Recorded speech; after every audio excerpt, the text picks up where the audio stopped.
Hello students, government college Rajgarh Churu द्वारा संचालित online क्लासों में आपका स्वागत है। आज हम बीए पार्ट सेकंड के प्रथम प्रश्न पत्र प्रमुख राज्य व्यवस्थाओं में ब्रिटिश सम्राट और राजमुकुट का अध्ययन करेंगे। ब्रिटेन में संसदीय शासन व्यवस्था है। संसदीय शासन व्यवस्था में दो प्रकार की कार्यपालिका पाई जाती है, एक नाम मात्र की कार्यपालिका, दूसरी वास्तविक कार्यपालिका। नाम मात्र की कार्यपालिका के द्वारा शासन की जो शक्तियाँ हैं उनका वास्तव में प्रयोग नहीं किया जाता, बल्कि जो वास्तविक कार्यपालिका रहती है उसके द्वारा नाम मात्र की कार्यपालिका के नाम पर इन शक्तियों का प्रयोग किया जाता है।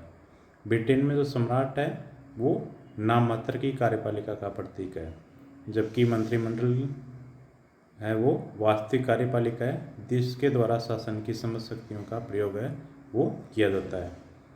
सम्राट है वह व्यक्ति होता है जो एक समय विशेष में ब्रिटिश राज्य के प्रमुख पद पर आसीन होता है, यानी सम्राट वहाँ पे वंशागत है और समय विशेष में जो व्यक्ति उस पद पे आसीन होता है उसको हम सम्राट कहते हैं।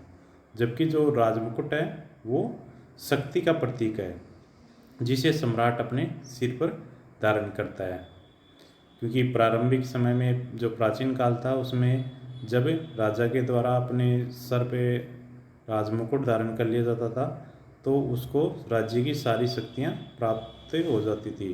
तो उस समय सम्राट और जो राजमुकुट है उसका किसी भी प्रकार का भेद है वो नहीं पाया जाता था, क्योंकि जब सम्राट और जब आप राजमुकुट पहन लेता था तो उसको उस राज्य की सारी शक्तियाँ प्राप्त हो जाती थी।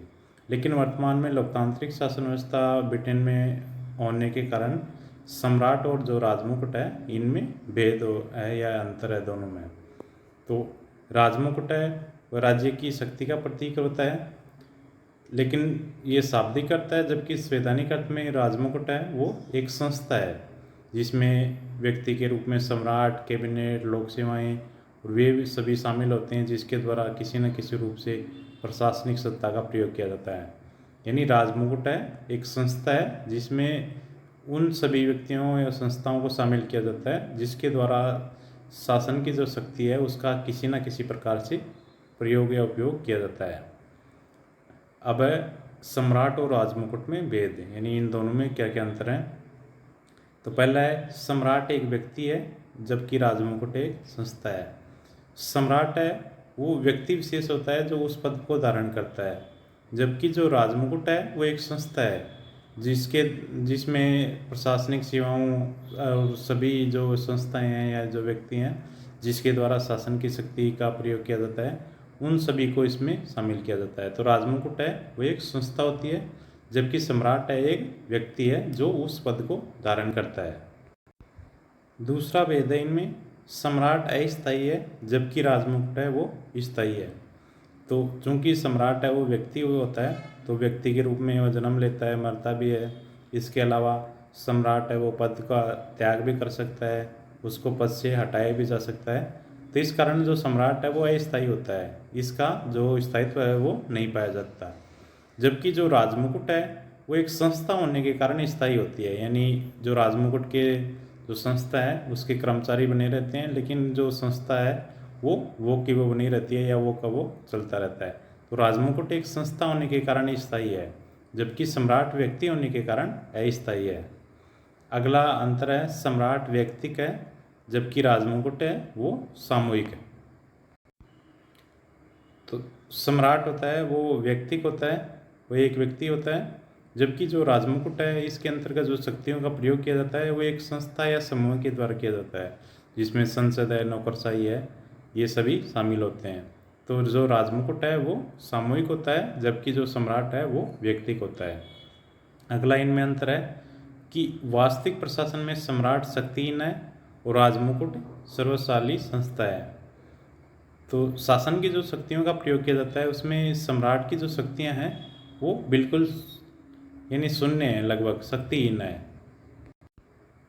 क्योंकि वर्तमान समय में शासन की जो संसदीय शासन व्यवस्था है उसमें शासन की समस्त शक्तियों का प्रयोग है वो मंत्रिमंडल और प्रधानमंत्री के द्वारा किया जाता है। इस कारण जो सम्राट है वो शक्तिहीन है। प्राचीन राजतंत्र शासन जब राजतंत्र शासन प्रचलित था तब सम्राट शक्तिशाली होता था, लेकिन वर्तमान लोकतांत्रिक शासन व्यवस्था में सम्राट है उसको प्रशासन की दृष्टि से किसी भी प्रकार की शक्तियाँ प्राप्त नहीं होती हैं, जबकि जो राजमुकुट है, जो एक संस्था होती है, वह सर्वशक्तिशाली संस्था है, क्योंकि राजमुकुट के अंतर्गत नौकरशाही, संसद और अन्य सभी संस्थाएं और व्यक्ति शामिल होते हैं जिनके द्वारा शासन की शक्तियों का किसी न किसी प्रकार से प्रयोग किया जाता है।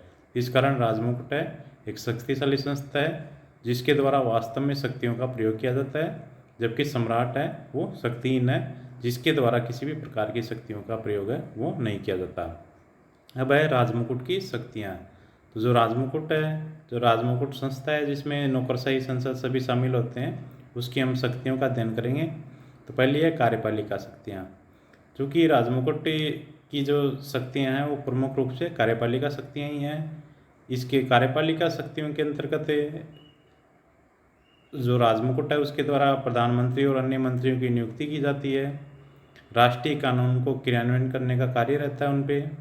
इसके अलावा जो राजमुकुट है उसके द्वारा राज्य के सभी जो उच्च अधिकारी हैं, राजदूत हैं, वाणिज्य दूत हैं और जो सेना के पदाधिकारी हैं, थल, नभ और वायुसेना, इन सभी के नौसेना, इन सभी के जो अधिकारियों हैं, पदाधिकारी हैं, उनकी नियुक्ति है वो जो राजमुकुट है उसके द्वारा की जाती है। इसके अलावा अपराधियों को क्षमा या दंड करने का अधिकार होता है। युद्ध की घोषणा व संधि करने का की जो अधिकार है वो भी राजमुकुट के पास होता है। ब्रिटेन में जो स्थानीय स्वशासन है वो केंद्रीय सरकार के अधीन है। इस कारण वहाँ पे स्थानीय स्वशासन की देखभाल करना भी राजमुकुट का कार्य है।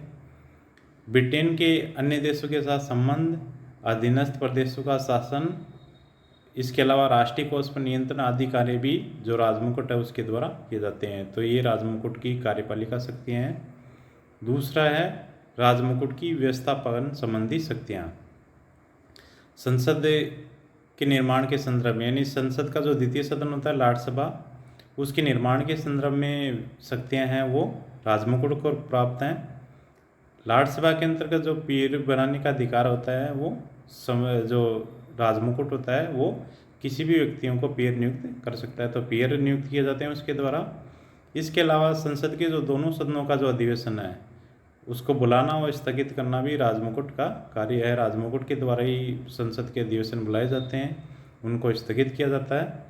इसके अलावा संसद का जो लोक सदन है उसको विघटित करने का कार्य भी राजमुकुट के द्वारा ही किया जाता है। यानी जो राज्यसभा है वो तो एक स्थायी सदन है, लेकिन लोक सदन को विघटित किया जाता है, तो वो राजमुकुट के कार्य है, उसकी शक्ति है। इसके अलावा राजमुकुट के द्वारा जो अधिराज्य हैं ब्रिटेन के, उनके संदर्भ में घोषणाएं व अध्यादेश जारी करने का अधिकार प्राप्त है।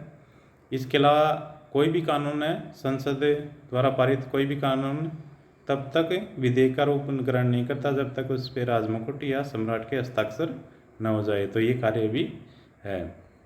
तीसरा जो शक्तियाँ हैं राजमुकुट की, वो न्यायिक शक्तियाँ हैं।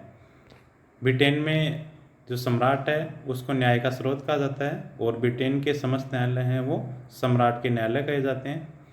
तो न्यायालयों के अंतर्गत न्यायाधीशों की नियुक्ति और संसद की सिफारिश के आधार पर इनको हटाने का कार्य है वो राजमुकुट के द्वारा किया जाता है। इसके अलावा अपराधियों को दंड कम करना या उनको क्षमा करने का कार्य भी राजमुकुट के द्वारा किया जाता है।